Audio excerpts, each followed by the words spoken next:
Good afternoon and welcome to the CISA Education Hub Live. We come to you every second Wednesday and we talk sport, health and fitness. And today it's my privilege to have Professor Ben Jones. Welcome, Ben. Thank you, Justin. Before I introduce Ben, I've put him on the spot here. It's his first live webinar, but you've got to do these things, Ben. And before I introduce Ben, I want to say that we're going to be taking, while I've got my computer here, is that we're going to be taking questions from you in the audience. We're talking rugby and rugby development. So Ben is a senior lecturer at Leeds Beckett University, and he's come over to South Africa. And the first question I want to ask you, Ben, is what is the South African connection?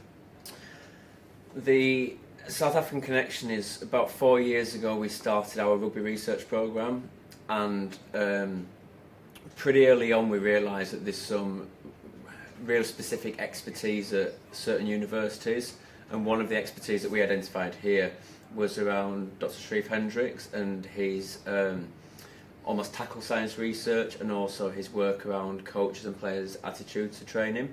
So we developed more probably sports science around match demands, training load, fatigue and recovery, and physical development. So we reached out to Sharif early on, and then we started working together more around the tackle. And then since we've developed a lot of collaborations on projects where University of Cape Town lead on areas around more performance analysis, coding of tackles, and we lead more on some of the sports science data collection. Great. So I can see it's been a very beneficial collaboration. Yep. And a number of publications have come out. But I see your unit as a whole has been prolific. Yeah. If you say 4 years, the number of publications, and really good publications in rugby league and in rugby, and looking at a whole, how have you guys got that right? So it started quite organically in the fact that there was an opportunity to appoint some researchers who would also work in club as practitioners, and we started off with 3 of those in 2014, and we realised that was a really efficient model, because one of the challenges that we had within the professional clubs is there's lots of vacancies for part-time members of staff, and actually it was really hard to get part-time members of staff to stay around in clubs, because naturally part-time members of staff leave for full-time jobs. So what we then did, we looked at where those part-time members of staff were collecting data and where there were gaps in the research literature. So given that they already had the data, was there a way in which we could make that part-time full-time by looking at some research avenues? So we almost created a team over time of people who spend approximately 10 hours a week in the club coaching, collecting data, and the rest of the time as researchers. So 4 years on, I think we're somewhere near 20 PhD students, 5 research fellows, and that's now with 5 different professional clubs and 2 governing bodies, because they see it as a benefit, because actually the expertise or some of the insights are really trapped in universities, and it's around the information dissemination. So we saw this as an organic way of actually getting people to share and also learn at the same time. Yeah. Well, I'm amazed how well it's working in such a short space of time. Yeah. But I want to get to one of your recent papers, which I've read, which is all about rugby players getting bigger, stronger, fitter, faster. Yeah. And you did a study where you looked at academy players and the school players, and you compared them. Yeah. What was your main findings from that study, Ben? So the main finding was, so we just looked at physical, and we identified that the academy players were, as a title, bigger, stronger, faster and fitter. The faster is interesting because of the speed splits we took, there was only one small difference observed. So if you had to say which of those weren't observed, it would be the speed. So they're definitely bigger, they're definitely stronger, and they're definitely fitter. Yes. I think that Ben, sorry, for the people out there, just explain the difference between, because in South Africa it's slightly different between school and academy. Yeah. So within Rugby Union in England, a lot of the development occurs in the schools. So and then they have 14 regional academies which are tied into professional clubs, and those players in those clubs, in effect, talent ID players out of schools into their regional academies, and then those academies in effect feed either the Premiership or the International. One of the benefits of the English development system is that even when players are brought out of the schools and into the academies, the schools programme is actually still relatively strong. So the schools' level of competition is still quite high. So we were interested in actually looking at, okay, when you take away those regional academy players, what is actually the rest of the playing population like at the youth, and where are the differences? That player that's in the school and that gets identified by the academy, yeah, does he still play for the school, or does he only play for the academy? He plays for both. So he plays for both. There's probably the under-18s academy fixtures. They only have a small number, so he will still play for the school, but where there are clashes in fixtures, he'll then play for the academy. Okay. So now we understand the differences. Yep. And now we know there was big differences in strength. Yep. But there wasn't big differences in speed, and there was big differences in weight and height. And what's your explanation for that? I think there's two possible explanations. If you think in almost a dichotomy, it's either the clubs are picking bigger, stronger, faster players, or that actually the expertise that are available in the clubs, in the regional academies, so the academies, nutrition, S&C, sports science, is actually better, so it helps develop the players. I think the reality is it's probably a combination of both. The approach to this paper was something that we've done with a lot of our research, and it's far from perfect. It's cross-sectional in design. Yes. We don't know whether the players were ID'd based on something else, or whether it was purely physical, or actually 5 years later whether they actually end up the same. Yes. But actually the idea of this was just to get an insight early on into what were those differences, which I think that the reality is you look at the game and it's collision dominant. You need to be fit. It's played at a higher tempo. Yes. All the other contextual factors around skill, you would assume that the ball in play is longer in academy than it is in school, because the ball gets dropped less, so that may be why the players are fitter. Whether that's because they thrive in those games better, or because they play in those games they'll eventually learn to thrive, we don't actually know. I think the reality is it's a combination of both. Yeah. So with cross-sectional design studies, that's where, I agree with you. When you have an opportunity to look at data that is being collected, you're not always able to look at everything. Yeah. So for example, in this study, you guys weren't able to look at, let's say, the maturity status of each player. So some of those could have been early maturers, normal or late maturers. Yes. And you didn't look at relative age effect either. Yeah.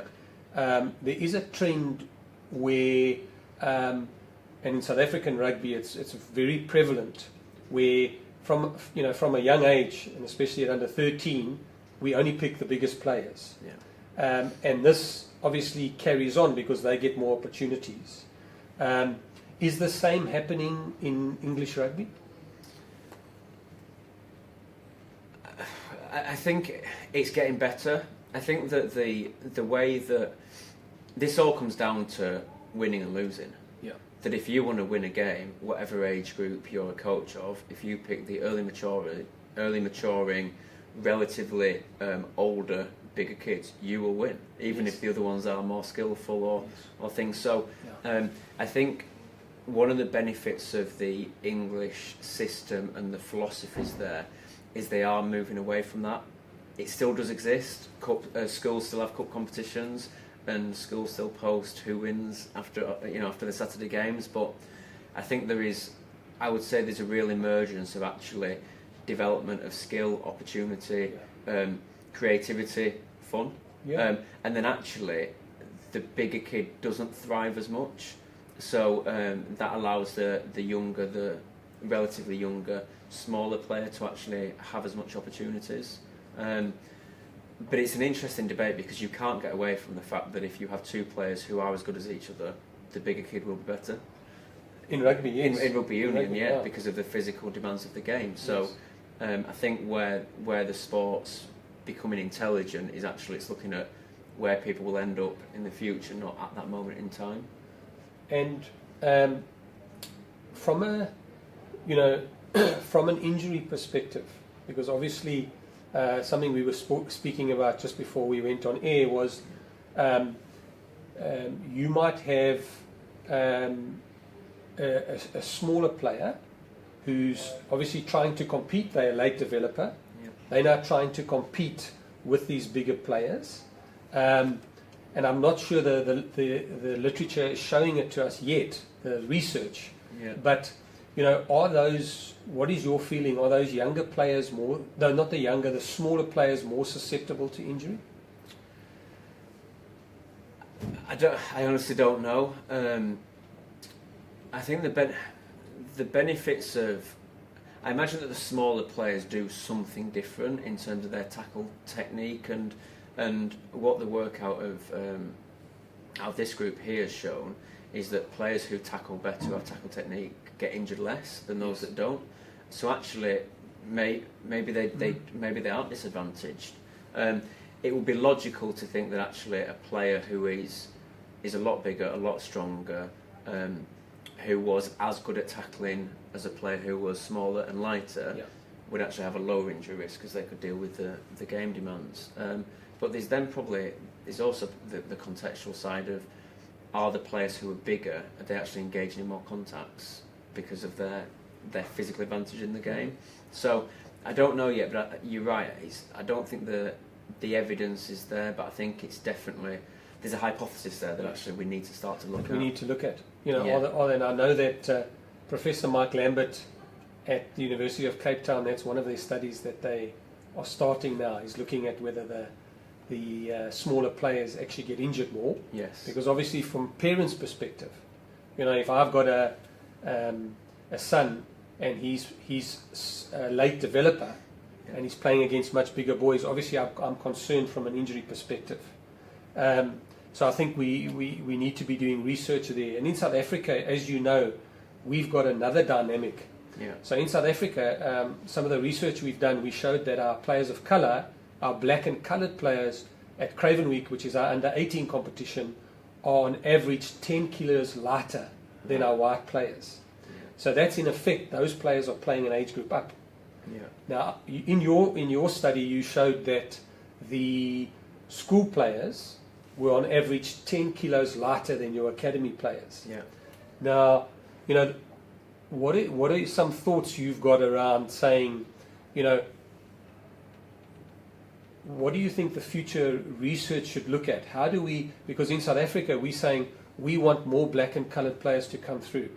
Now, at the moment, at a junior level, at a senior level they're not much lighter, but at a junior level they are. So for a whole number of different reasons which we don't have time to get into. But what type of research do we need to look at? Are you guys looking at something, for example, school versus academy? How do we bridge that gap? So I think there's some great opportunities through rethinking the game. So does the game in the junior level need to look like the senior level? Because the reality is that the senior athletes are very different. Some of Dale Reid's work from Leeds Beckett University, he showed that when he split the game up, this was at academy, so regional academy level, with attack, defence and ball out of play. The ball was in play about 27 minutes, of a 70-minute game.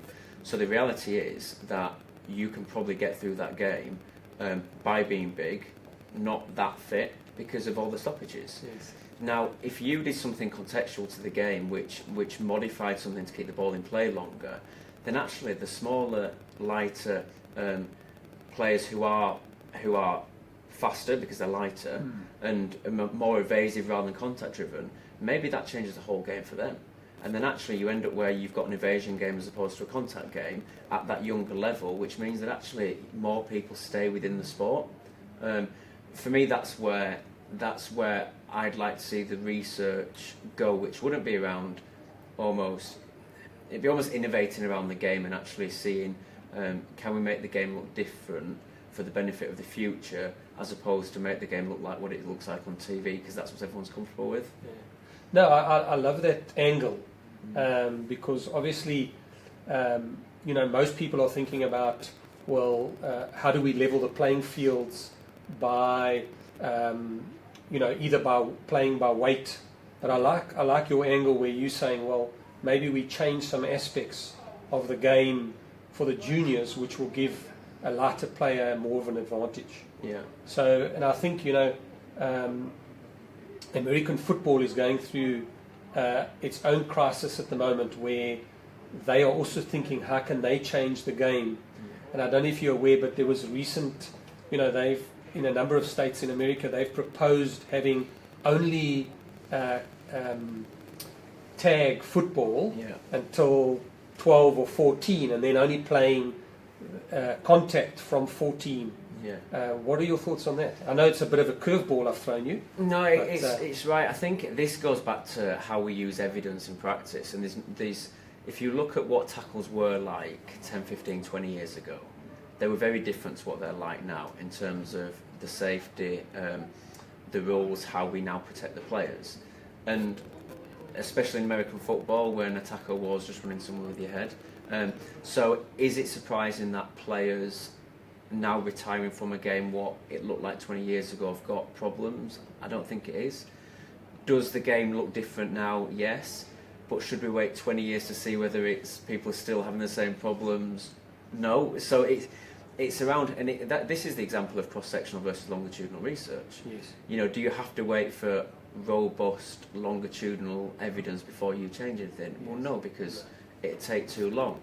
For me, it's around coach education. It's around player development. It's if you make a 100-kilogram player do tackle practice against a 50-kilogram player, 5 nights a week, you're probably going to end up with problems. If actually you help the bigger, stronger player learn how to tackle more efficiently and effectively, which might even be by getting them to do things against bigger people, then actually I think then you end up where the game becomes safer. But I think it still goes back to what's the purpose of the game. If the purpose is to win, I put my big players on who run over the top of everyone and score every time, because if that's how I'm judged, and as a byproduct of that, you're probably going to end up where you have more injuries, more bad tackles, because of the way you've set the context up. Where actually, if the game isn't around that and it's more festival type and contextual rules, it makes, because one of the problems that we have in rugby, and this is more from Dr. Kevin Till's work in Rugby League, is the bigger players when they're younger aren't as likely to progress through to professional. And one of the hypotheses there is that they don't have the skills when everyone levels out the playing field.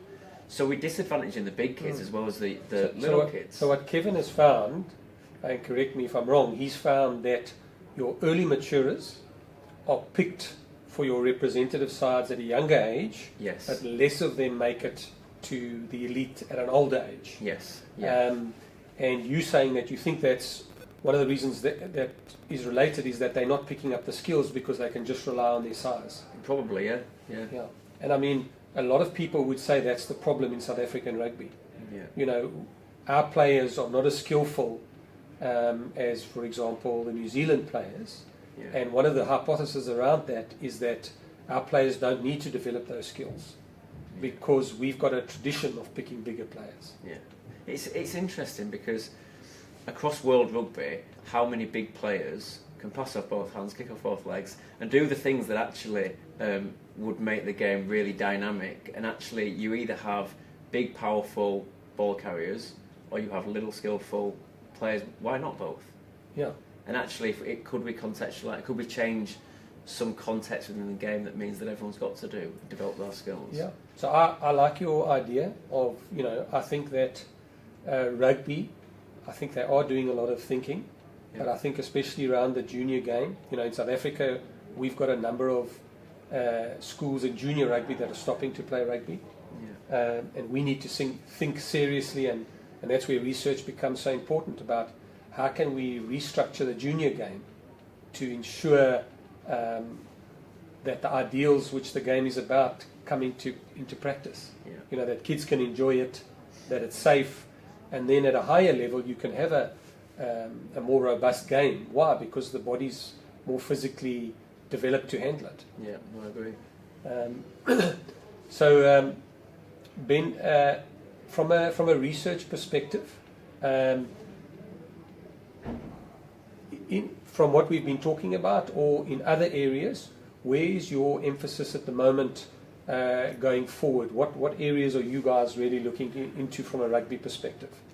So we've spent quite a bit of time looking at things in isolation, which is relatively reductionist in terms of what are the match demands, what are the training loads, what are the physical development, what are the fatigue and recovery, which was almost our first cycle of research. We understand now those, we're trying to look at how they interact with each other. So, for example, that player who plays in school versus academy, what are the difference in his game demands between different levels?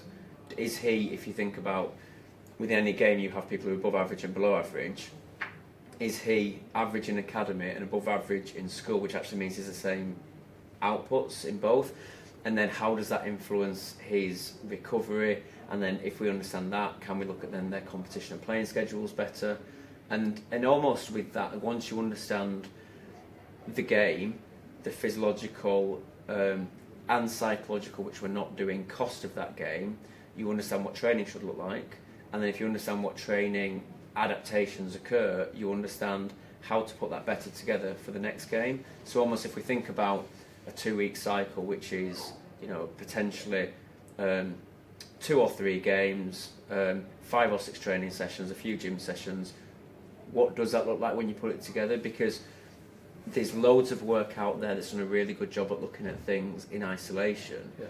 And actually when you piece things together in isolation and you make it chaotic and you make it real, they don't make sense anymore. Yeah. You know, so if we know that it takes 72 hours to recover from a game, we know from some of Paddy Phibbs' work out of Leeds Beckett that players are playing 3 games a week some weeks. Well, what does that mean? Because they're not out those 72-hour windows, and also they're training and they're doing gym. So you put that. So that's what we're trying to do now, which is almost navigate the chaos of what the reality is. Yeah. We're not at a stage, and hopefully we'll get there, of actually changing games and evaluating that. We're more trying to understand almost the full cycle first. Great. Well, thanks for your time. Pleasure. We've had a question here from Jill, but we've covered it, so I'm not going to go into some of the questions here. But yeah, I think it's the collaboration between Leeds Beckett and University of Cape Town. We appreciate you guys, and it's great to have the collaboration. I think you must have racked up some flying miles. Yeah. You're coming out regularly. Yeah. So it's great to have you, and I hope it continues. No, thank you. Thank you.